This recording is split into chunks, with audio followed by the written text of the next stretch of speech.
Muy bien, jóvenes, muy buenos días. Vamos a iniciar el tema del día de hoy, Revolución Francesa, que te saluda tu profesor José Bertrán Espinosa, y vamos a definir qué es esta revolución. Bien, acá hay un individuo, ¿no? Mira esa vestimenta peculiar.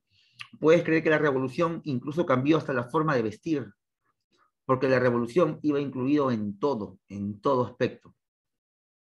Cuando quieras cambiar algo en tu vida, no lo cambies de manera superficial, cambia todo. Los franceses lo sabían, que hasta la forma de vestir, imagínense, esos pantalones que van hasta los tobillos no existían antes de la revolución. La gente adinerada, la gente pudiente, usaban unos shorts cortos, unos pantalones llamados greguescos. Eran abombachados, como colchaditos. Daban la sensación que eran como unas pequeñas nubecitas. Y como estos señores de la revolución usaban pantalones largos, la gente de dinero los acusaba, le decía, ahí vienen los sin calzón. Porque este reguesco también le decían calzón, los calzones de la nobleza. Y era como los pobres, acompañados con la burguesía, usaban pantalones largos, fueron llamados despectivamente los sans culottes, los sin calzón. Lo vamos a ver más adelante. En definición, ¿qué es la Revolución Francesa? Es un proceso, es un proceso de cambios económicos, sociales y sobre todo políticos. Sobre todo, porque, chicos, este tema va acorde con nuestro mes de septiembre, octubre, vienen elecciones. Veamos y comprendamos un poco mejor en qué consiste una elección municipal, próximamente presidencial. Todo nace acá, aquí. Dicen que Grecia es la cuna de la democracia, pero muchas cosas que tenemos en la democracia nacen acá, en Francia. 1789. Aquí vemos un señor ya más moderado, elegantísimo, posiblemente con telas de terciopelo. Había varios tipos de terciopelo, uno más caro que el otro. Esto es terciopelo africano. Esto es el greguesco que te mencionaba, que usaba la gente de la alta alcurnia, la burguesía, ¿no? Y debajo de ese greguesco, bueno, encima está la capa, ¿no? Tiene un manto, un mantón ahí. Por debajo tiene ahí unas panties, son panties, pero en aquel periodo le llamaban calzas, calzas, de donde viene el nombre calcetín. ¿Sí?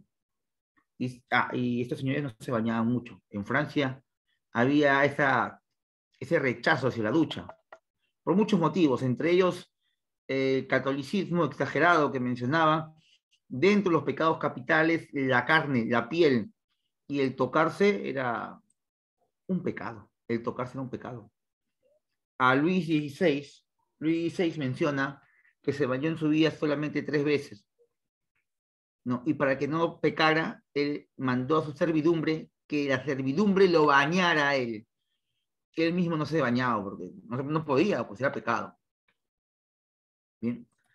¿Qué es la revolución francesa? Proceso de cambio, dice, ¿no? Es un proceso de cambios económicos, sociales, políticos e ideológicos. Estos cambios van a ir en contra de una monarquía. Él es un monarca.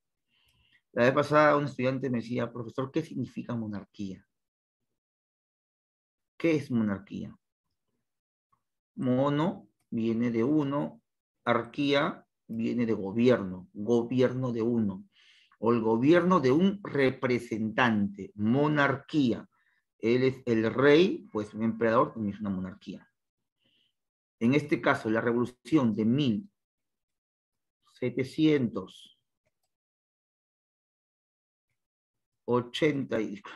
creo que mejor lo escribo, 1789, estuvo frente a Luis XVI. El rey de Francia, Luis XVI. No te olvides. Cuando escuches un rey, Luis, los Luises, todos los Luises son de Francia. Para que no te equivoques con reyes de Inglaterra Francia, o España.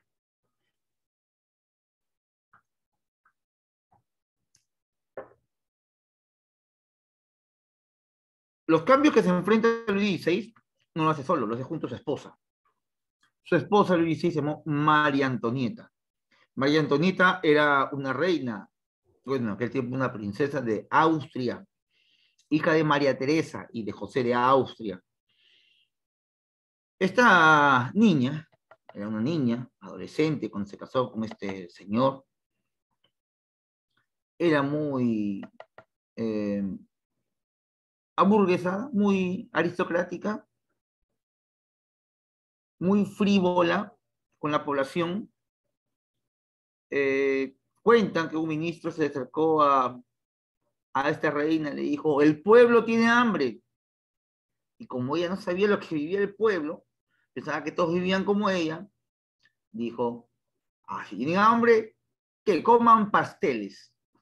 Es una frase de ellas, muy conocida, de María Antonieta. El pueblo tiene hambre, que coman pasteles. Un apodo, el cual le puso el pueblo a María Antonieta, era Madame Déficit. Madame Déficit. Porque todo su vida era lujo, mientras que Francia pasaba una gran crisis económica. Bien, esta crisis económica va a traer en sí cambios.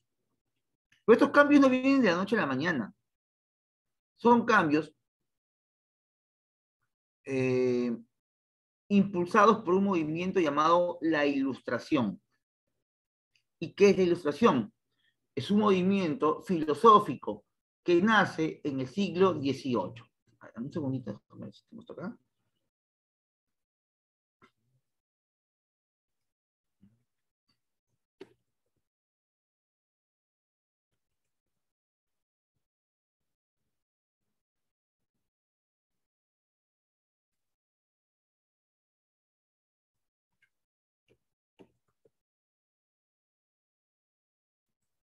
Un momentito. Ya.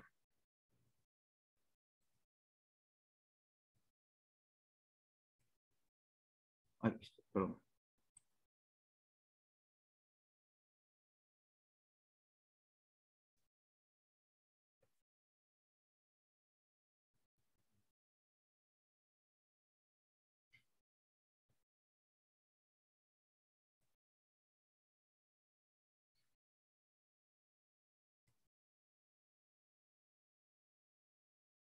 Un momentito.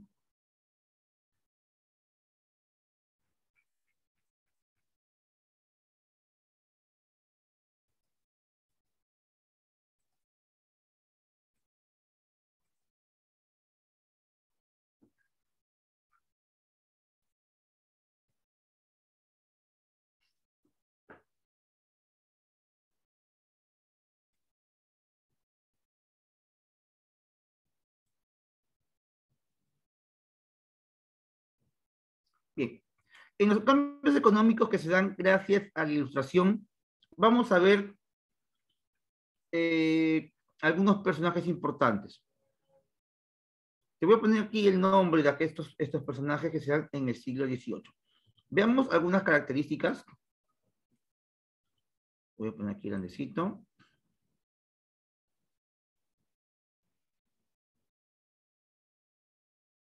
El siglo XVIII. Vamos a poner aquí.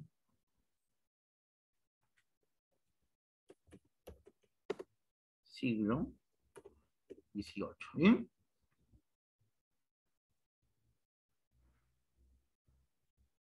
El siglo XVIII.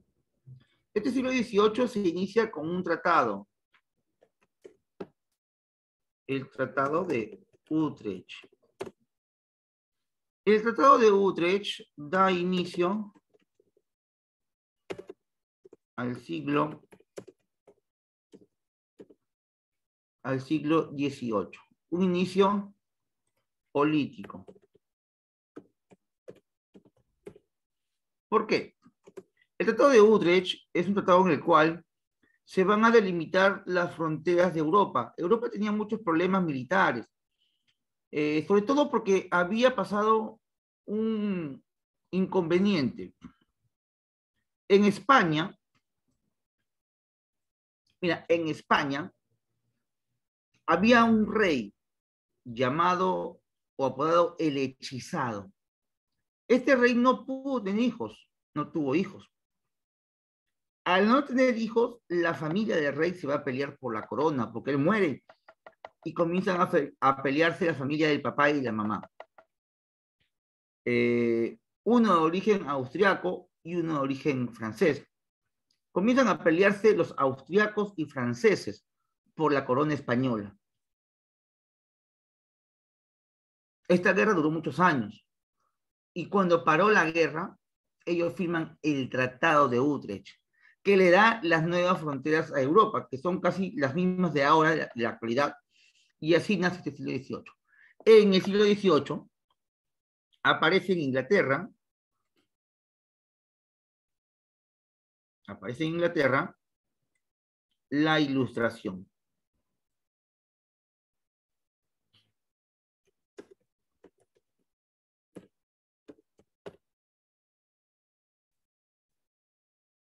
La Ilustración. Bien. ¿Y qué es la Ilustración? Es un movimiento filosófico que pone a la razón o al uso de la razón delante de todo. Datos importantes de este movimiento llamado Ilustración. ¿Cuáles son los datos más importantes? Primero, que este movimiento surge en Inglaterra. Luego, tiene como representante al señor llamado Bacon. Hubieron más representantes, como por ejemplo John Locke. John Locke, llamado también el padre de las nuevas ideas. John Locke, padre de las nuevas ideas. También hubieron otros personajes, como por ejemplo René Descartes, quien va a fundar el racionalismo, el que dice pienso, luego existo. Pienso, luego existo. Aparte de René Descartes, tenemos también a Diderot y de D'Alembert,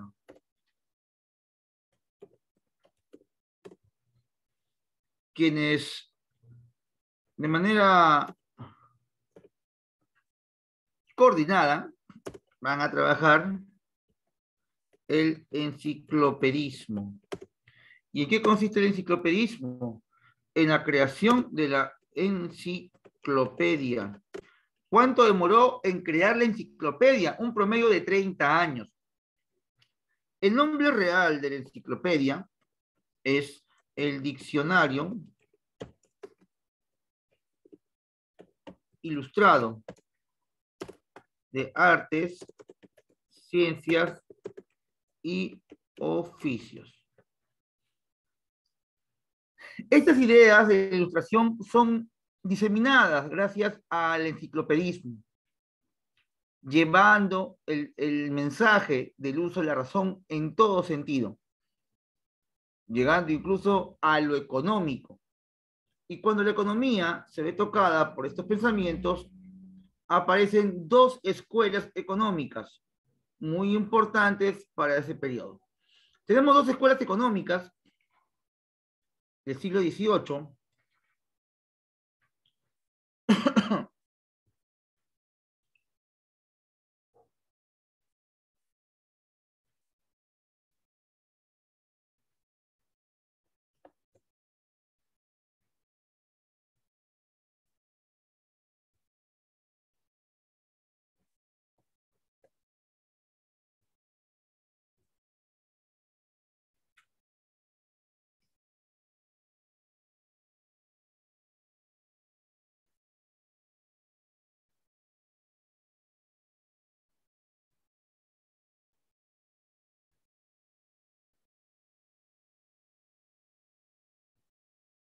Vamos a escribir acá.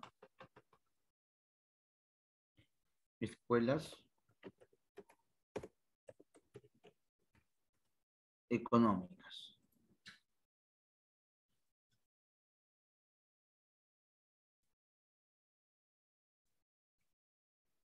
Siendo la escuela clásica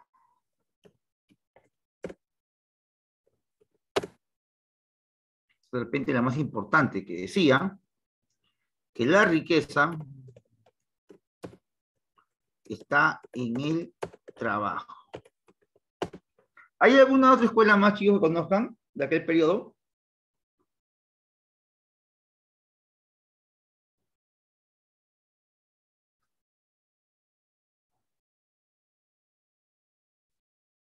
A ver, acá tienes a Adam Smith.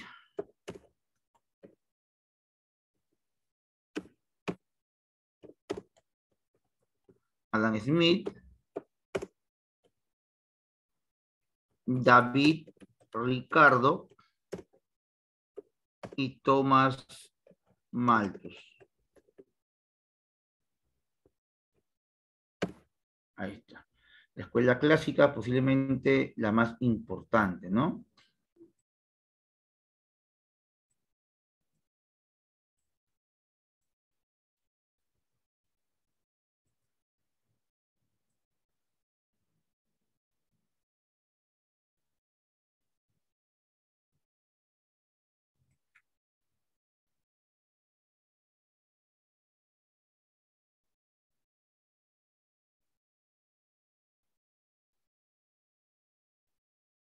Bien, hasta ahí, chicos. Mira, hay que recordar esto que esta revolución francesa se da gracias a los movimientos filosóficos, sobre todo la ilustración.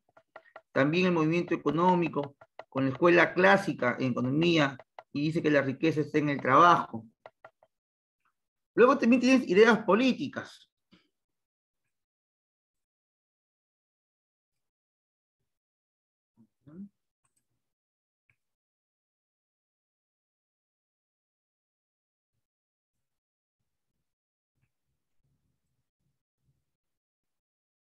Ideas políticas.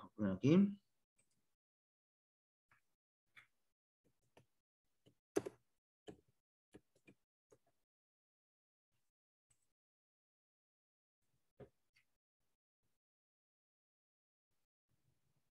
Ideas políticas, tienes las ideas de Voltaire,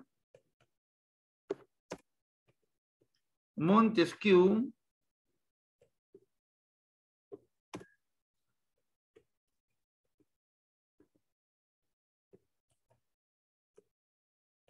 Rousseau y Immanuel Kant. Ideas políticas. Bien, todo esto va a hacer que el pensamiento medieval quede atrás y las nuevas ideas de razón, igualdad, surjan. Las coronas como la inglesa, la corona austriaca, la rusa, entre otras, van a aceptar la ilustración para el bien de su pueblo. Incluso se van a impulsar la creación de universidades. El único país que no aceptó la ilustración fue Francia. Francia se rehusaba a aceptar que el mundo estaba cambiando y que la razón era la fuente del conocimiento. Pero muchos burgueses o muchos pobladores franceses comienzan a ilustrarse con la enciclopedia y querían que se apliquen muchos pensamientos ilustrativos en su país. ¿Por qué? Porque Austria ya lo hacía, Rusia ya lo hacía, Prusia ya lo hacía, Inglaterra ya lo hacía, España ya lo hacía. Toda Europa había aceptado la ilustración, menos Francia. ¿Y cómo se refleja esto? Se refleja porque hay gobiernos que se hacen llamar, voy a ponerlo acá arriba, gobiernos, lo pongo aquí,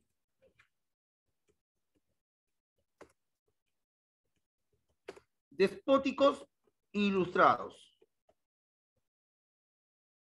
¿Y de qué trata este gobierno déspota ilustrado? Consiste en que los gobernantes aceptan las ideas de la Ilustración, pero lo aceptan de manera inteligente. Y le dicen, bien, la razón se antepone a todo. Y vamos a utilizar la razón para gobernar. Por ejemplo, Catalina de Rusia creó bibliotecas, creó escuelas, creó universidades. Carlos II, perdón, Carlos III de España, hace lo mismo. Y ve que la gente que tiene mayor preparación académica produce más.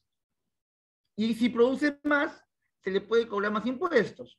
Pero no importa, el pueblo feliz, cobra más impuestos, no hay problema. Porque el pueblo ya ganaba mucho más dinero, había mucho más recursos. El mundo estaba iluminado, estaba ilustrado. Porque detrás de cada crisis, uno tiene que buscar una oportunidad. Pero los franceses, el rey de Francia, no quería eso. No quería eso. Vamos a poner aquí cuáles son los gobiernos despóticos más importantes del siglo XVIII. Creo que de todos es Rusia, Prusia, España. También vamos a poner aquí a Austria. Son países déspotas ilustrados. En los exámenes de admisión te preguntan por esto. ¿Y qué es lo más importante? ¿O qué es lo que te preguntan con respecto a los gobernantes déspotas ilustrados? Ah, la frase. ¿Cuál es la frase de los déspotas ilustrados?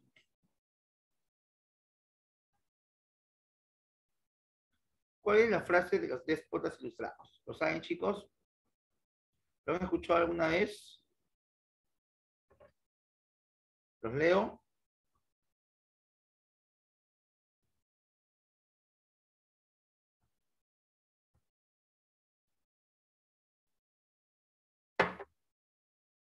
Los leo, dice aquí.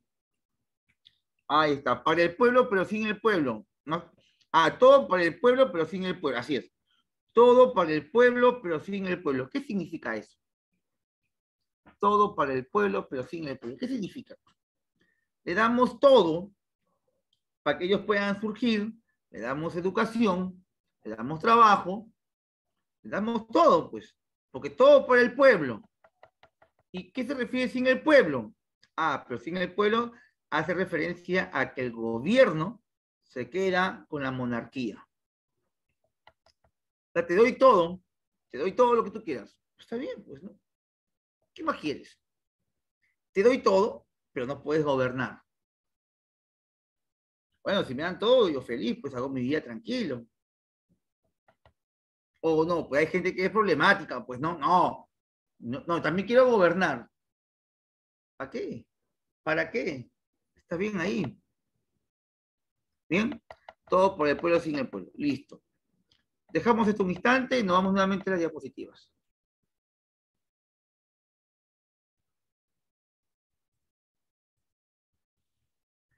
Esta revolución, que ya se había empapado de la ilustración, va a dirigir este proceso de cambios en Francia. Por eso que aquí dice dirigido por la burguesía. El objetivo a alcanzar eran libertades, mientras que la nobleza tenía como objetivo mantener sus privilegios. ¿Qué pasaba en el mundo? ¿Qué pasaba en el mundo?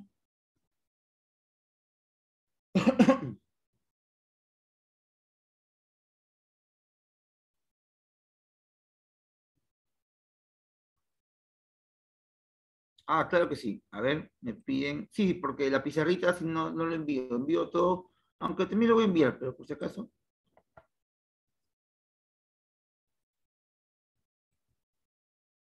Ahí está. A ver, un minutito para que lo termine.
A ver, en el mundo vemos que comienza una revolución industrial seguido, ¿no? De esta ilustración, van de la mano.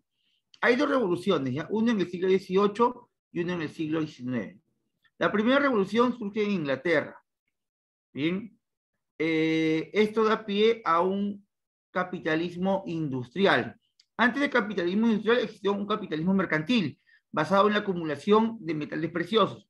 El capitalismo industrial ya sería la acumulación de capitales, dinero.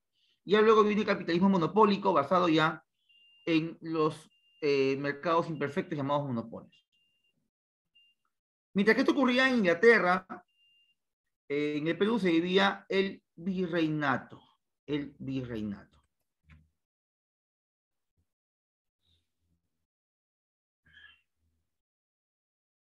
Antecedentes. ¿Qué pasó antes de la Revolución Francesa? Recuerda que esto fue en 1789.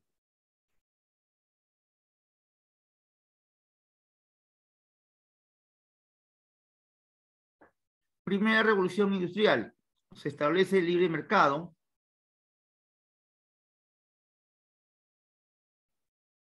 Independencia de las 13 colonias en Estados Unidos. Y la independencia de las 13 colonias también influenció en la Revolución Francesa, porque las 13 colonias eran inglesas. Y Francia, para quitarle poder a la colonia inglesa, apoyó económicamente a los colonos en su ruptura con la monarquía inglesa. Este apoyo económico y militar va a debilitar las arcas francesas. Incluso un marqués, un hombre de la aristocracia francesa que viajó a Estados Unidos y peleó contra los ingleses. Hablamos del marqués de Lafayette.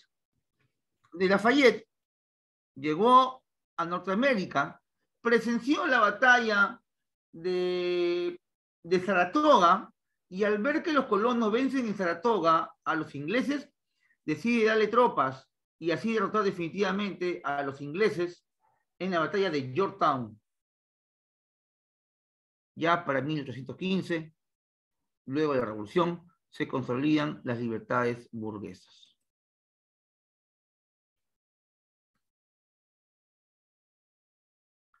Aquí hay causas económicas que se dan, no te hablo de Europa ya, te hablo 100% en Francia. ¿Qué pasaba en Francia? Economía feudal, obstáculos del desarrollo capitalista, impuestos feudales, aduanas internas, feudos con baja producción. Se sabe que antes de la revolución hubo una gran sequía, una bancarrota fiscal causada por gastos de guerra, 7 años de independencia. Esta bancarrota fiscal, como te mencioné, es porque Francia toma malas decisiones. O sea, Luis XVI envía tropas y esas tropas hay que pagarle. ¿Quién iba a pagar a las tropas que fueron a Estados Unidos a pelear por la independencia? Bueno, eso lo asumió la corona francesa. Y aparte se sabe que en el Palacio de Versalles, donde vivía Luis XVI y su esposa María Antonieta, habían fiestas descomunales, unos grandes lujos que fueron llamados los lujos de Versalles. Luego viene, como te mencioné, la crisis del trigo. Hubo una gran sequía, bajas cosechas, hubo escasez y precios altos que afectan al pueblo. ¿Cómo lo llamaban al pueblo? Los sans-culottes. Los sans-culottes.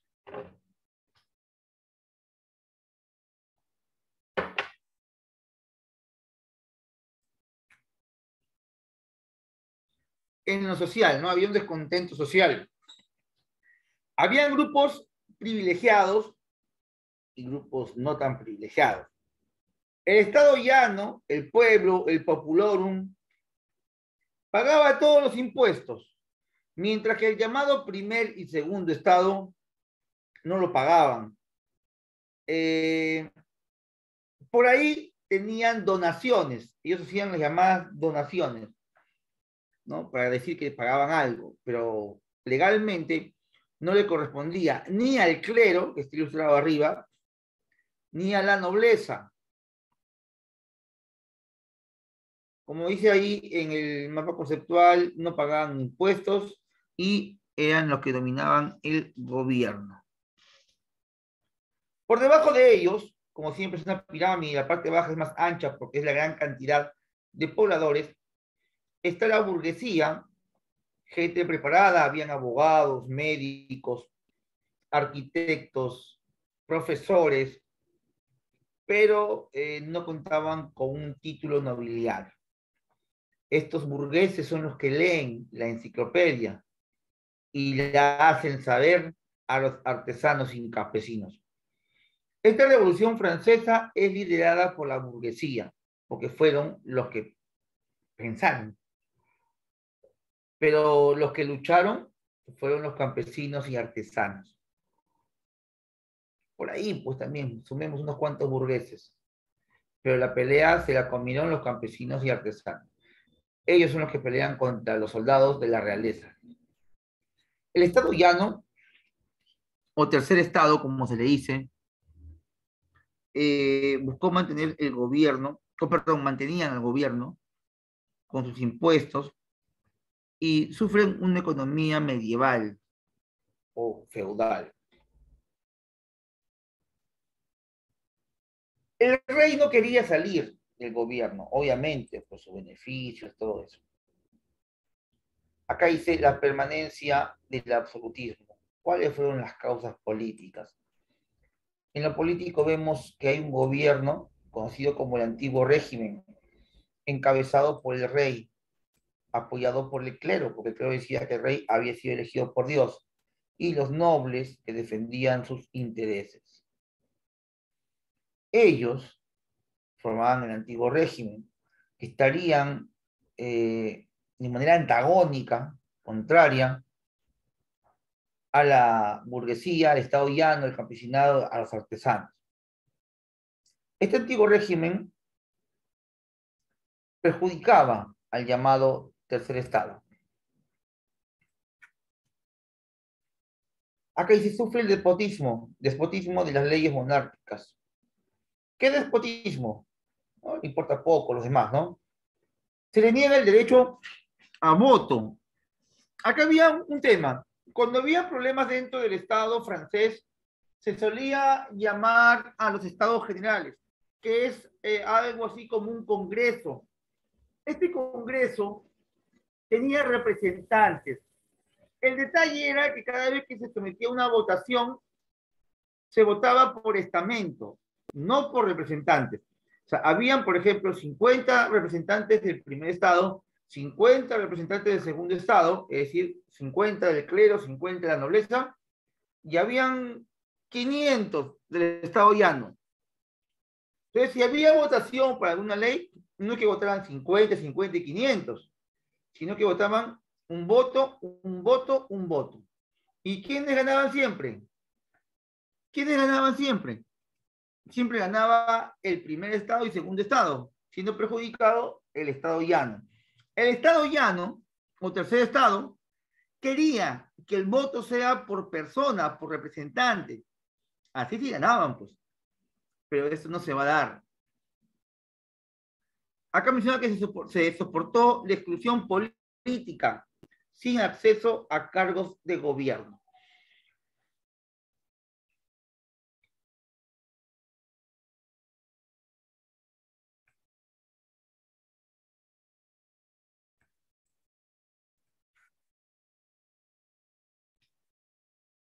Y las causas ideológicas, ¿no? Vamos a ver aquí grandes ideologías propuestas por la burguesía.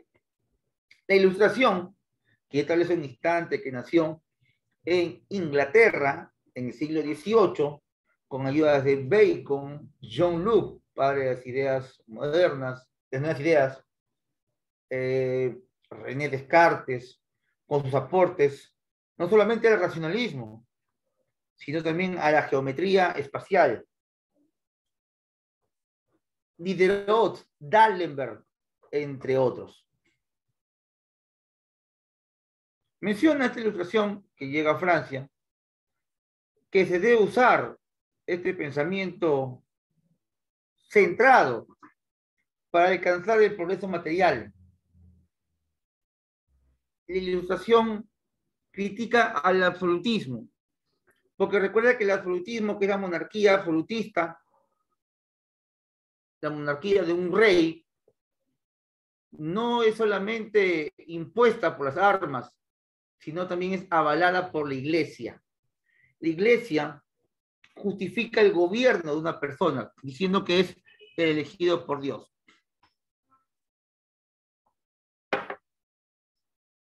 Voltaire tiene una obra llamada Carta a los ingleses. Voltaire es francés. Él dice que el gobierno de Francia debería de cambiar y asemejarse, aunque sea un poco, al gobierno inglés. Esta obra se llama Cartas Inglesas. Y propone una monarquía constitucional. Una monarquía constitucional es un estado donde hay un senado y un grupo de ministros quienes gobiernan el país. Y el rey únicamente es figura del estado, donde va a reinar. No es lo mismo reinar que gobernar. ¿O es lo mismo? Por ejemplo, en Inglaterra hay un rey. El rey reina, pero no gobierna. En España hay un rey, pero aparte hay un presidente. El presidente gobierna, el rey reina. El rey es como un ministro, un representante ante la sociedad y la comunidad de países, nada más. Entonces, Voltaire propone eso.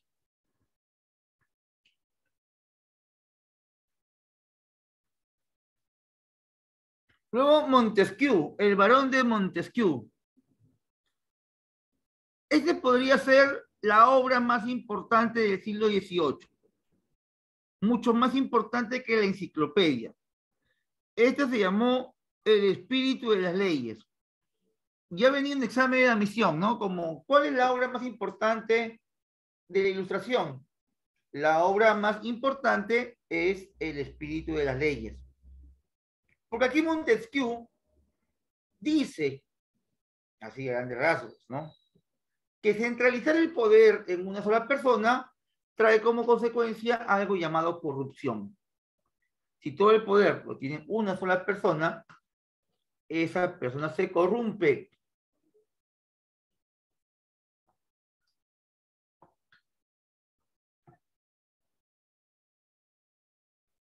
Él propone la creación del poder ejecutivo, legislativo y judicial. Importantísimo. Ejecutivo, legislativo y judicial. Bien. Aparte de Montesquieu tenemos a Rousseau, Juan Jacob Rousseau. Escribe el contrato social y habla de la soberanía popular. Cuando tú eliges a un representante, él te representa. Y si él no cumple con representarte, el pueblo tiene el derecho a sacarlo. Basado en las ideas de Rousseau, sacan a los reyes y los ejecutan, porque ellos no cumplieron con su contrato que tuvieron con la sociedad. Pero todos tienen un contrato, hasta tú, hasta yo, Esmeralda, Daniela, Edwin, todos tienen un contrato social. Todos le debemos algo al Estado. ¿Tú le debes al Estado? Sí, claro que sí le debes al Estado. No al Estado del día de hoy, sino al Estado peruano en general. Porque el Estado, a lo largo de sus años, el Estado peruano, quieras o no, te ha puesto pistas. Tienes luz, tienes agua, tienes internet. ¿O eso lo hiciste tú? No me digas, no, profesor, yo trabajo, yo pago. Está bien, pues. Todos trabajan, todos pagan. Pero ¿quién puso esos servicios? Fue gracias a que existe un Estado, a que la nación está organizada, a que hay poderes. Y tú como ciudadano tienes un contrato empírico, tienes un contrato moral que dice que tienes que cuidar lo que el Estado ha hecho por años. Si en el año 100 años el Estado puso pistas, tienes que cuidarlas. No eches agua a las pistas. No tires basura en la calle. No pintes paredes, no grafitees. No micciones en los parques. No hagas eso. Porque ese parque se mantiene con dinero del Estado. No, pero yo pago mis impuestos. Pero así como tú pagas tus impuestos, todos los pagan. O la gran mayoría. O no importa, los pocos que pagaron, ellos pagaron y tienen tanto derecho como tú a disfrutar de ese parque. Entonces, tanto tú como todos tienen un contrato con su sociedad. Estás en la obligación de cuidar tu sociedad. Y más aún el que te representa. Porque si ese gobernante no cumple, lo sacas. Así como tu alcalde de Lima. ¿Sí? ¿Recuerdas cómo se llama ese alcalde que ha estado, creo que unos meses nomás? El que fue alcalde de Miraflores. Que ni me acuerdo el nombre. Ahí está, ahí me soplaron. Muñoz, gracias a Arlet, es lo máximo. Muñoz. Lo sacaron. Las leyes están hechas para cumplirlas. Ahora, el próximo en salir, todos quieren así, todos quieren que salga el presidente. Pero miren lo que nos tocaría, pues. Si sale el presidente, ¿quién queda? El vicepresidente. No tenemos vicepresidente. Entonces, ¿quién queda? El presidente del Congreso. Mira cómo está el Congreso. ¿Has visto cómo está el Congreso? ¡Qué miedo! ¿Qué nos queda? Que nos siga gobernando Pedrito Castillo, con su pollo, que pensaba que estaba vivo, pero estaba muerto. ¿Qué podemos hacer? Esto es la política. Mira qué fácil es enlazar los hechos políticos de hoy con los de ayer. Porque todo el esquema político actual está relacionado a esto, a la Ilustración y a la Revolución Francesa. ¿Quiénes son los que eligen a los gobernantes? La burguesía. Tú, yo, nosotros. No te olvides, Voltaire, Montesquieu, Rousseau. Otro más para sumar ahí sería Emmanuel Kant. Emmanuel Kant escribe acerca de la paz perpetua. ¿Cómo lograr que tu país tenga paz perpetua? ¿Cómo harías tú? ¿Qué hago para que haya paz perpetua? Y no existan momentos violentos, feos, guerras. Lo primero que dice él es tener armonía con los vecinos. Armonía, pero no se refiere a tu vecino del costado, a la casa de fiesta todos los sábados, no. Se refiere al vecino país. Esto es lo primero que tienes que asegurar, la armonía con tus vecinos de otros países. Por ejemplo, con el Perú y Chile. ¿Hay armonía en la actualidad? Díganme, ¿sí o no? Repito, ¿hay armonía con Chile? ¿Nos llevamos bien con los chilenos? ¿O sigues pensando que Perú y Chile es un partido de fútbol donde todos se insultan? Chicos, entre Perú y Chile hay paz, armonía, hay amor, nos amamos con los chilenos. Eso de que chileno malo, me robaste esa Arica, mataste esa Grau, demórate un poquito. Eso es lo que la televisión, el televisor, la pantalla chica te quiere vender. Con Chile no hay problemas, no existe problemas. El Perú con los chilenos nunca tuvieron problemas hasta la guerra, que fue creada por los ingleses. La guerra la ganan los ingleses. Por ahí me dicen, profesor, yo creo que sí, yo creo que sí, yo creo que sí. A varios piensan que sí hay problemas. El pisco chileno dice. Pero sí, a ver, de Yanira. Si tú fueras empresaria y tú vendes pisco, tienes millones en inversiones en pisco y quieres venderlo a Europa, pero te dicen, pero tú no puedes venderme esto porque acá dice que tú no eres la propietaria. Y tú preguntas, ¿quién es la propietaria? No, en los registros mundiales nadie ha reclamado el pisco como suyo. ¿Tú qué harías? Tiene que ser así, así la vida. ¿Qué vas a decirle? Oye, peruano, tú no has patentado el pisco, no hay documentación. No. Lo hicieron porque tenían que hacerlo. ¿El problema del chileno? No, el problema del peruano por su desidia. El problema del peruano por irresponsable, por descuidar tantas cosas. Yo lo veo así. Punto de vista empresarial. Aunque el pisco es peruano, pues. 100%. Lo que venden en Chile es un aguardiente. Pero hay gente que se araña, es que eso no vende la tele, pues, ¿no? Ay, el pisco chileno. Al chileno ni le importa el pisco. Cuando tú vas a Chile, yo he ido a Chile, en octubre me voy de nuevo a Chile, los supermercados la gente va y compra pisco peruano. Y en Chile todos saben que el pisco es peruano. Y no se hacen líos. Le dice al chileno, oye, ¿el pisco es peruano o chileno? Ellos no les importa. Es un trago. Pero acá, no, el pisco, el suspiro de la limeña. ¿Tú crees que no hay cosas más importantes? Disculpa, yo lo veo así. Yo lo veo así. De repente, cuando ya de repente tengan un poquito más y viajen, yo he tenido la suerte, he viajado mucho, no solamente en todo el Perú, sino en toda Sudamérica, aún me falta Europa y Asia y Oceanía. Pero ya, al menos Sudamérica, ya está todo, casi todo. En Chile no se vive esto como lo vivimos acá, con tanto fanatismo, tanta cólera. ¿Por qué? O sea, no, ¿para qué? Bien. Hay que tener paz con los vecinos, por si acaso. Eh, Chile tiene frontera con Perú por Tacna, es frontera abierta. Si tú quieres postular a medicina, odontología, enfermería, vive en Tacna, te haces millonario, ¿eh?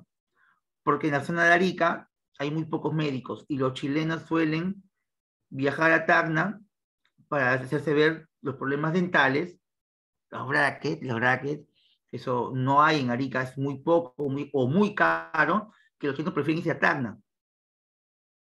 Y veían las colas de chilenos en Tacna. Yo no veo ningún problema ahí, yo veo una armonía total.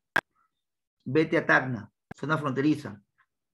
Vas a encontrar de todo menos tacneños. En Tacna encuentras bolivianos y chilenos viniendo a ver el Perú. Así que se vive en armonía, papá. Se vive en paz. Es bonito, papá. Es bonito. Estamos en armonía. El que sí tuvo problemas con Chile fue Argentina, en la guerra de las Malvinas. Y eso es otro cuento ya. Luego lo vemos el día de mañana, que vamos a hacer guerras mundiales, tiene que ver ahí, hay un asunto entre Chile y Argentina en las guerras mundiales, ¿sabes? Súper, súper bacán, interesantísimo. Ellos sí se pueden odiar. Profe, nos quitaron Arica. Qué bueno que nos quitaron Arica, nada más, porque llegaron hasta Lima, nos pudieron haber quitado Arequipa, Moquegua, Ica, en fin. Dice aquí, ¿en qué consistió la historia de la Revolución Francesa? La burguesía francesa enfrenta el poder de los señores feudales de Francia. Estaban cansados de las injusticias. Mira, tiene su escopeta, qué bacán, ¿no? Sombrero de copa. Esta burguesía se enfrenta al poder de las monarquías absolutistas, porque mira, el burgués, cuando comienza su revolución, no solo se enfrenta a la monarquía de su país, se enfrenta a la monarquía de toda Europa. Porque si bien es cierto, en toda Europa había un despotismo ilustrado, ¿qué pensaban los déspotas ilustrados? En Francia se levantó el pueblo contra el rey. Y Austria, Rusia, Prusia, España, Inglaterra, dicen, eso es un mal ejemplo para toda Europa. Porque si Francia, los franceses, los burgueses triunfan, eso va a motivar que otros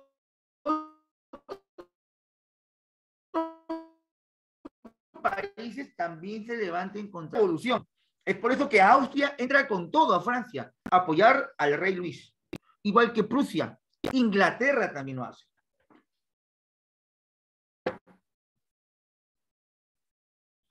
Menciona aquí que el objetivo era romper privilegios para alcanzar libertades. Eso era nuestro objetivo de la burguesía. El resultado, el dominio de Francia económico y político. Al final ganó la burguesía. Aunque, mira, recuerda lo siguiente, ¿Para qué surge la revolución? Para que no exista un poder centrado en una sola persona. Y luego al final volvió a hacer lo mismo, porque en medio de la revolución apareció Napoleón Bonaparte. Y Napoleón Bonaparte se proclamó emperador. O sea, de reyes pasaron a emperadores. Es decir, de Guatemala a Guatepeor. Napoleón al final, en vez de ayudar, destruyó la revolución. Igual, ¿sí? Las monarquías de Europa, dice aquí, van a ser enfrentadas por la burguesía. Dice aquí, el objetivo de tener amenaza externa y dominar el mercado europeo. Los burgueses franceses estaban decididos a todo. Resultado, formación del imperio capitalista francés. ¿Te imaginas al Perú como un imperio? ¿Te imaginas al Perú como potencia mundial? ¿Te imaginas? Esmeralda, ¿te imaginas? Daniela, Abigail, Alejandro. ¿Te imaginas a Alejandro que sea coronado como el zar del Perú o el zapa inca peruano? Qué alucinante, ¿no? Perú como potencia mundial. ¿Lo hemos sido? Sí, hemos sido potencia. Mundial podríamos decirlo, porque estamos adelante de muchos países de Europa, o ni que hablar de africanos, África mantequilla. Claro, en el gobierno de Ramón Castilla, el Perú fue potencia mundial, no te confundas. Ramón Castilla hizo que el Perú sea potencia mundial. Así parezca chistoso. ¿Te imaginas tú al Perú amenazando a Francia? Dime nomás, ¿sí o no? ¿Te imaginas al Perú de hoy día, 2022, diciéndole a Francia, oye, ¿qué pasa? Vete a tu país o te meto bomba. ¿Te imaginas eso? Eso no pasaría. Ya pasó una vez, porque Ramón Castilla lo hizo. Se enfrentó a Napoleón III, porque Napoleón III quiso invadir México, y desde México Benito Juárez pidió apoyo a Sudamérica. Y el único país de Sudamérica que tenía barcos a vapor que le compró Inglaterra de la primera revolución francesa fue el Perú. El primer barco, el Rímac, digamos así, el Rímac. Y los peruanos en su buquecito se fueron por el mar, llegaron a México. Y le dijeron, Napoleón, piénsalo bien, te metes con los mayas, te metes con los incas. Se fueron los franceses. Se fueron. Sí, el Perú fue potente. Ahora te imaginas el día de hoy al presidente Castillo amenazando, no sé, pues, a un pollo. Imagínate al presidente Pedrito hablándole de historias de pollo que estaba vivo al presidente de Francia. Ahí están, las fases de la revolución. Las fases. Son tres fases. Acá vamos a hacer una pequeña diferencia. A ver. Hay una monarquía, república e imperio. Acá podemos hacer una pequeña disyuntiva. Podemos hacer aquí una variante. Miren, la Universidad Villarreal y San Marcos a veces discrepan en algunos temas. A veces, no siempre.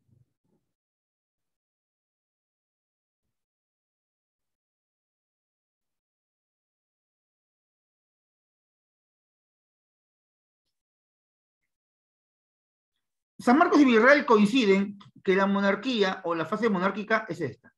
Aquí no hay ninguna discusión. Es lo que vamos a hacer ahorita. ¿Eh? Aquí no hay discusión alguna. Eh, pero casi viene la discrepancia. Villarreal dice que las repúblicas hasta el directorio. Bien, hasta acá, nada más.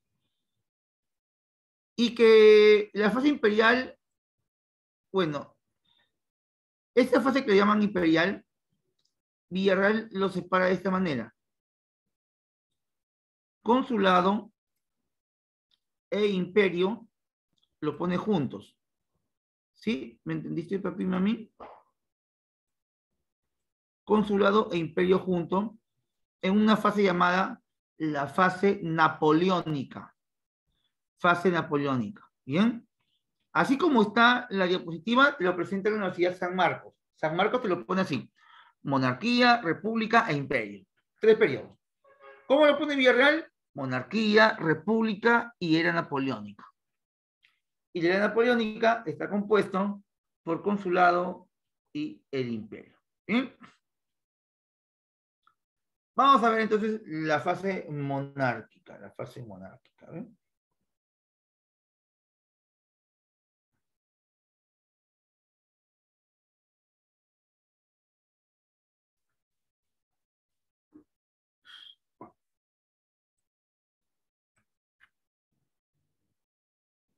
Ahí está la fase monárquica, hay un rey al fondo.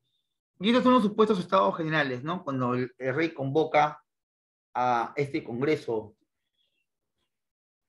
¿Pero por qué lo convoca? ¿Qué pasa en Francia? Ya sabemos los antecedentes, ¿no?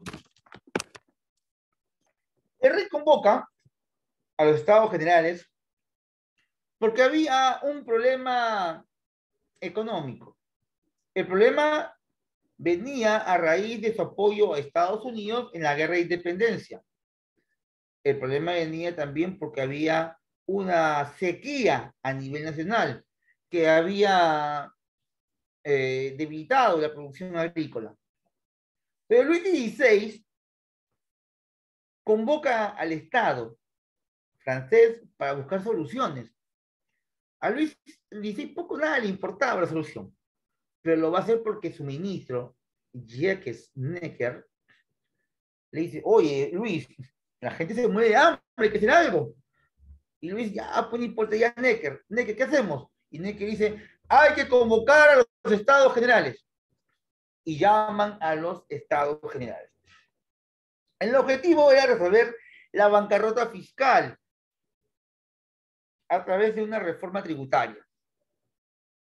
Necker buscaba implementar impuestos, pero para el primer y segundo estado, porque el tercer estado ya pagaba todos los impuestos, el impuesto real, el feudal, el agrícola, todo pagaba. Pero el primer y segundo estado se opone a los cambios, ofendiendo al tercer estado. El tercer estado quería que la votación de estos nuevos impuestos se dé por persona. Todos los que estaban en el Parlamento, por estamento son más que 3, pues, y el 1 y 2 están juntos. El tercer estado siempre iba a perder, pues si lo hacían por persona ganaban. La burguesía decide retirarse de esta asamblea, estos estados generales. Pregunta examen de admisión. Dice: ¿por qué fracasaron los estados generales? Fracasaron porque nunca se pusieron de acuerdo en la votación. Se llamó el fracaso por la votación. Entonces, deciden crear la burguesía una asamblea. Vamos a juntarnos, pueblo, en otro salón, en un salón llamado el Salón de Juego de la Pelota. En esta asamblea no estuvo solamente la burguesía, porque también se sumaron algunos miembros del clero y algunos nobles. Entonces estaban ahí los 3 estados en esta nueva reunión llamada Asamblea Nacional. Aquí Bailey destaca, diciendo que esta asamblea tenía como objetivo integrar a la nación francesa. Y se tenía que crear una constitución para el país de Francia. Además de que Francia tendría que ser una monarquía constitucional.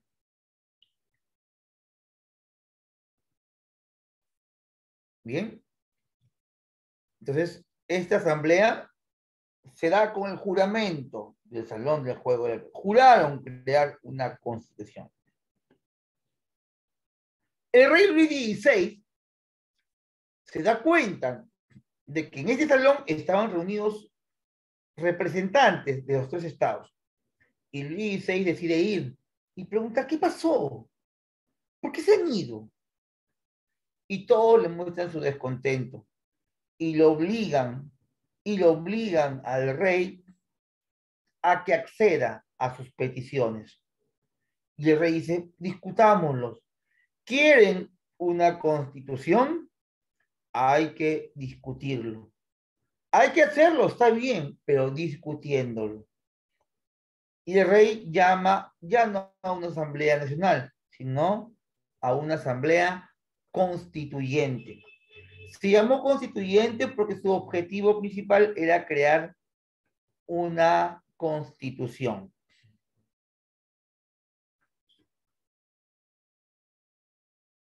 Menciono aquí, fue integrado por burgueses, clérigos y nobles. Aquí el representante de la nobleza fue el marqués de Lafayette.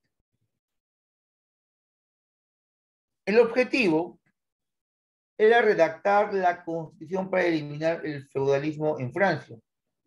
El resultado fue el primer enfrentamiento entre la monarquía y la burguesía contra el sector popular. En esta asamblea constituyente, mientras que se discutía por estos nuevos derechos, en la calle habían trifulcas, peleas. Luis XVI envía tropas para cerrar la asamblea, puesto que estaban en discusión, y la burguesía organiza protestas. Hay una insurrección contra la tiranía. Se da la famosa toma de la Bastilla el 14 de julio de 1789. La burguesía y los sans-culottes en París capturan el castillo, prisión símbolo del absolutismo. El marqués de Lafayette encabeza a los soldados reales y pelean contra los sans-culottes, creando una guerra civil. Esta guerra civil da origen al Gran Miedo. Campesinos en las provincias invaden y destruyen los latifundios de la nobleza. Francia entra en anarquía. Los burgueses, los trabajadores comienzan a matar a los nobles. Los nobles tratan de defenderse. Estalla Francia. Es por eso que este 14 de julio de 1789 se considera el inicio de la Revolución Francesa y el inicio de la Edad Moderna.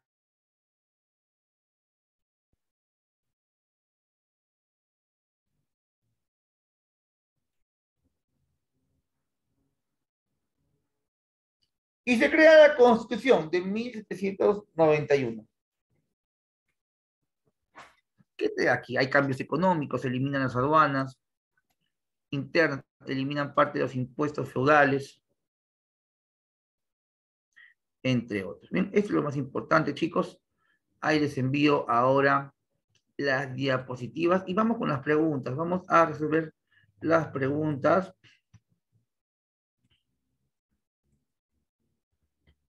Sí, sencillo, se entendió todo, ¿no? Voy a compartir las preguntas, chicos. A ver, me dan un segundo, por favor.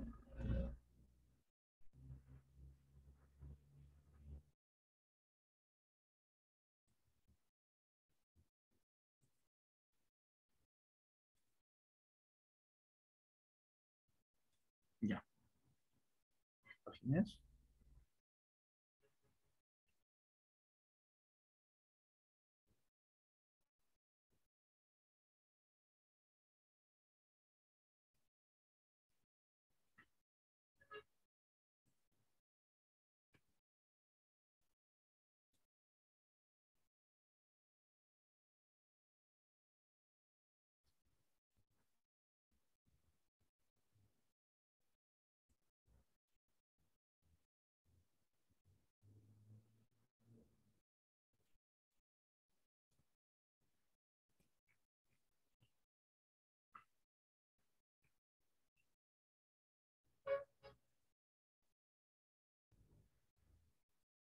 Sí, sí, Gracie.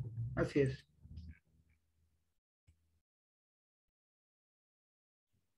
Ahí está, chicos. Esto es el tema de hoy. Aquí está, acá hay más información con respecto al Barón de Montesquieu, Voltaire, Hay más datos. Si quieres repasar, por favor, es importante que leas. El concepto, causas, los periodos. Y vamos con las preguntas. ¿Bien? Vamos con las preguntas, chicos. Primera pregunta, dice, ¿el filósofo John Locke se le considera, vamos jóvenes, pregunta buenísima, la pregunta uno, recurrente, tanto en historia como en filosofía? Uno me dice de, así es, nuevas ideas. Uno de dos, muy bien.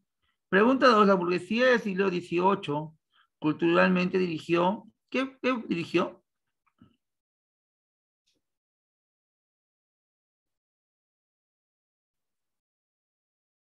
Dos, muy bien, Samantha, muy bien.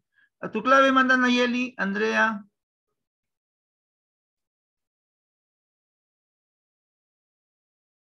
Muy bien, Katia, esa es la clave.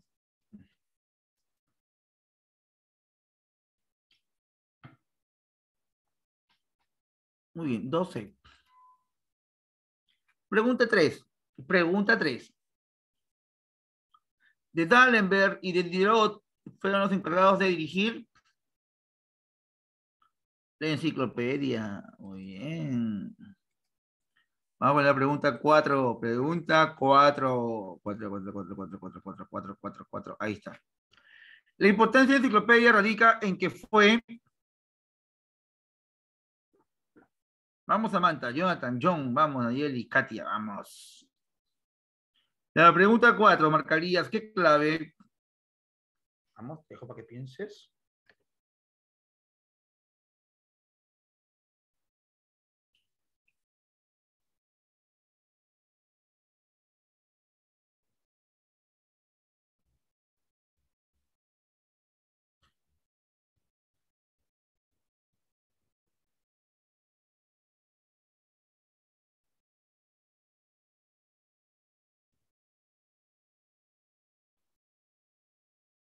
Muy bien, 4, bebecita. 3, bebecita o de bebesota. Muy bien, 5. 4 es la letra B, muy bien. 5, 5. La 5. No, ¿qué me ha mandado? ¿Qué? No. A ver. La 5 me ha marcado bien Katia. Bien, Katia, está bien. Jonathan. Sí, la letra C. Letra C, Inglaterra. Inglaterra. ¿Por qué poner Francia, papito?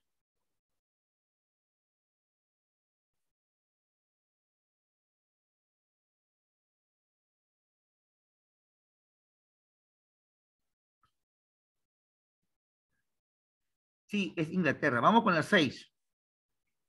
Pregunta 6. La ilustración fue dirigido por 6, 6, 6. Muy bien, Andrea, esa es la clave. John, esa no es.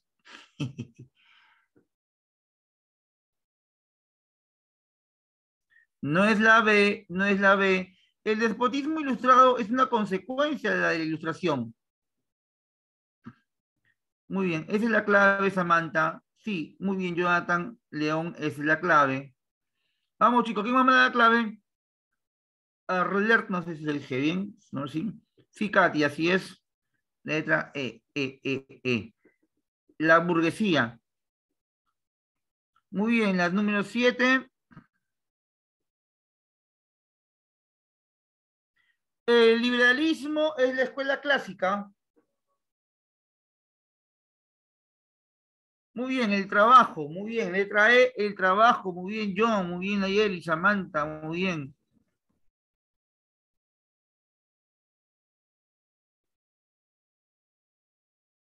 Pregunta 8. 8, 8, 8.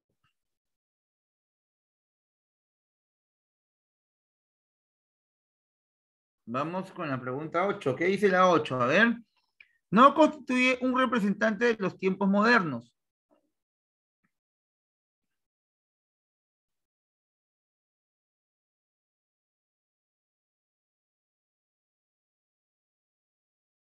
No, Newton sí es. Se no constituye, se no constituye. Lux sí constituye. Muy bien, letra E. Letra E. Muy bien, John. Vamos con la pregunta 9. Pregunta 9.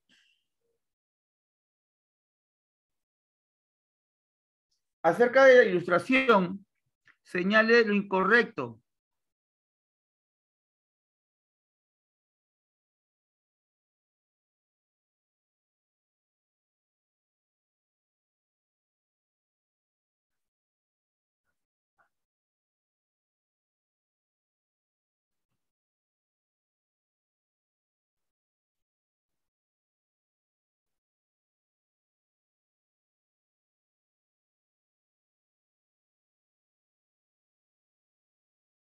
Cartas persas es de Montesquieu. Muy bien, letra B. Pregunta 10. Los fisiócratas estaban convencidos que podían descubrir letra A, ¿ya? Ese no lo hemos visto, la letra A.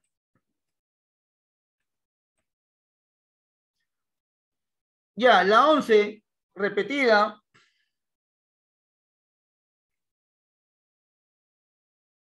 11, 11, 11.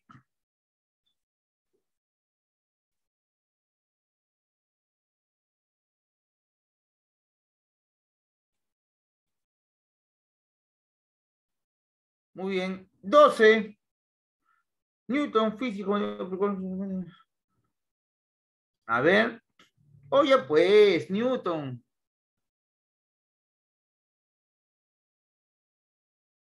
Pienso, luego existo, no, pues. Ese es de Descartes. Ya, la A no es.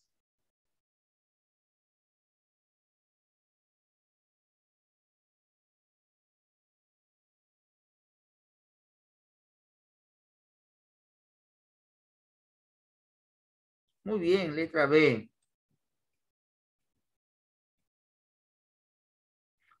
A ver, relaciona correctamente.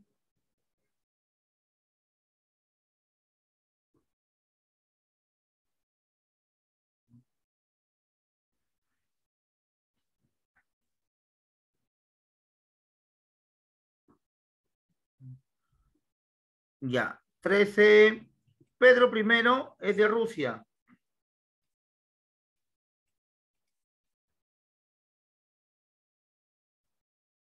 Ya, es 1 con B.